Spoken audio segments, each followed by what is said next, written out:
Makeshift Garage. You're watching Makeshift Garage. You're watching Makeshift Garage. We got lots of goodies in the truck that we're going to be hooking up. We got lots of motor here ready to build, and we're ready, man. This is awesome. We're doing the fire truck build, bro. Here it comes. Is this the perfect makeshift garage? When you bring that baby down the ramp, she lines up perfecto. Woo! That's what we like. I have an idea. The cameraman can help. Yes, sir. Thank you, Devin, for helping me with that. This shit's quite heavy. But look at that. She's ready. Nice and cleaned up. Nice. Beautiful. Nice home. We're definitely ready for this. This thing is ready for paint. Maybe I better get some paint on it quick before we even get started. Oh, this is probably the right color, but I like the darker color. Let's see how the dark color looks. See that? Put it in the comments. When you see a Ford big block, don't you like to see it dark? This is like wimpy. This is like hefty. I don't know. This is more Ford blue. Let's see what it says. Ford blue. Damn, that's what it says. Ford blue right here. This one says Ford dark blue. Dude, I'm going dark. I'm trying to tape this up without making a mess. Let's see what we can do. Just gonna trim off this excess and get some paint on this motor. What do you think? She's ready. This motor's ready. She needs to be dressed up and ready to roll. We're just trimming her up a little bit so we don't get paint in all the hose. Gotta keep the paint out the hose. And this is what we did. We tape stuff off for a living, man. So you would just run your tape, boom. Run your tape, boom. We hardly used razor blades at all when we didn't have to. We just didn't. And there we have it. Good enough. Yep. Sometimes I get lost and I don't realize I don't want paint anywhere where oil or water is going to run, really.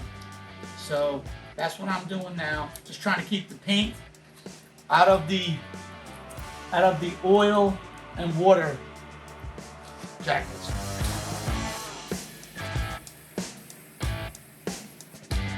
Forgot about taping off that oil. We got to get something on there. We don't want nothing in the oil passages, nothing in the water passages. Let's get her done. Let's do it right. Here we go.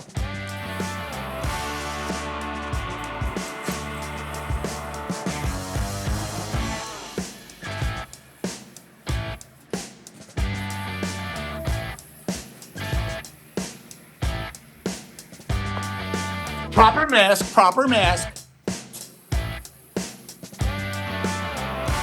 After reviewing it, I might like this Ford blue. We may stay with that because it's really more the right color for that particular year. It doesn't actually tell you the year, but I think that's the right color for that year. That is not the right color for that year. That's for a very older motor, but I like it for that motor. I think I like this for this motor. Let's roll, bro.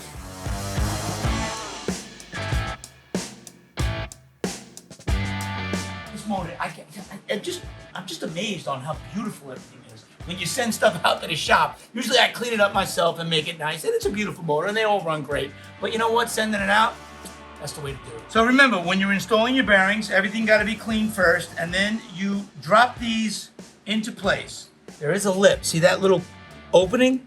Well, it has to line up. And I mean, most of you guys know this. I know that. But there are a lot of you young guys out there that appreciate this kind of work, and you're just watching this for the first time, and guess what? It's easy. Anyone can do this. I mean, my father taught me when I was a little kid. He taught me how to do this, and then I didn't do it for my whole life until Devin started wanting to do it, and then we started doing it.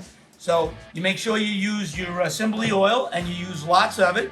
Make sure you just really use a lot of it on both sides. You can't use too much, it's not a problem. And then you start placing things with the way they belong. Now look, there's a little arrow on the top. Arrows always come to the front of the motor. See the little arrow? And they're numbered too. So it's really hard to make a mistake. I have to say to you, it's very hard to make a mistake. You do want to tap them down into place.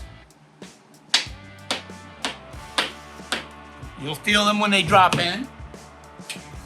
And then I like to dip the bolts in oil before I put them in. You're supposed to oil them anyways. I just dip them in oil and put them in. I take my bolts and I dip them. And I drop them in. Not afraid to use the oil, bro. Not afraid to use the oil. So I do this, I put them all in place first, and then I turn them down. This way I know everything is taut. I don't leave anything for last. You know, do them as I go, just go over them all, make sure they're all taut. Start at the middle, you work your way out. Just snug the middles to about 30 pounds, and then check the in-play. They only go in one way. They all have that little piece. They fit right in there. That's how they go in.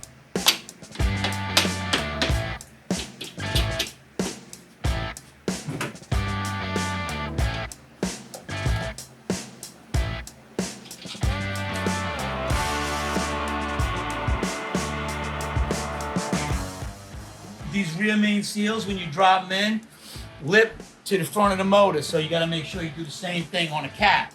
You have to figure out what the lip is, what the front of the motor is. You have to make sure you put it in the right way where the lip is to the front of the motor. You just take your time and make sure you don't rush. Make sure you double and triple check everything. Don't rush through it. That's how you make mistakes, rushing through it.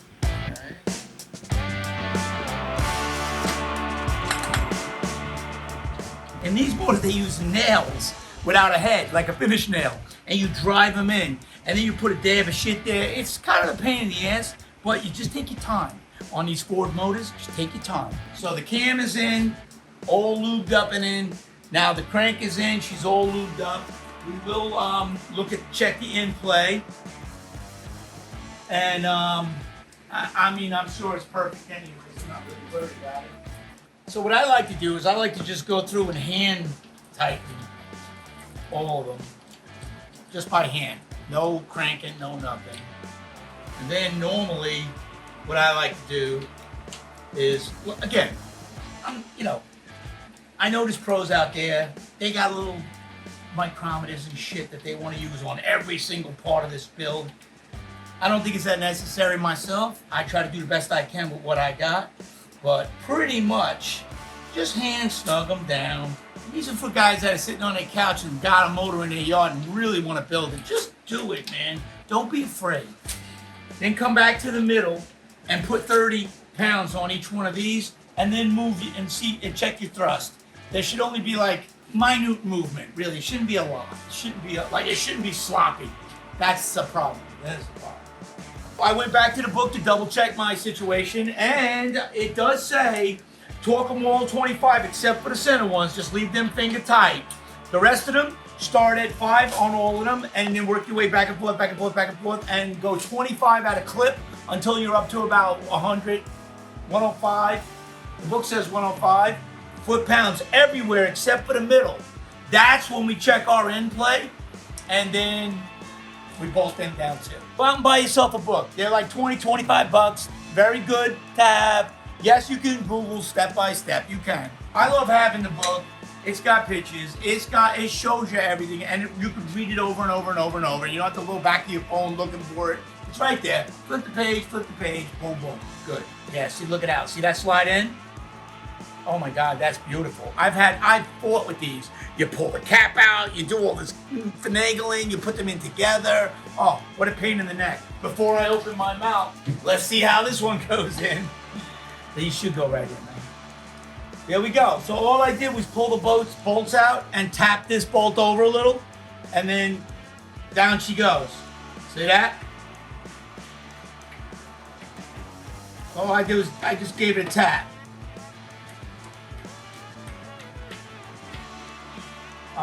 So let's see.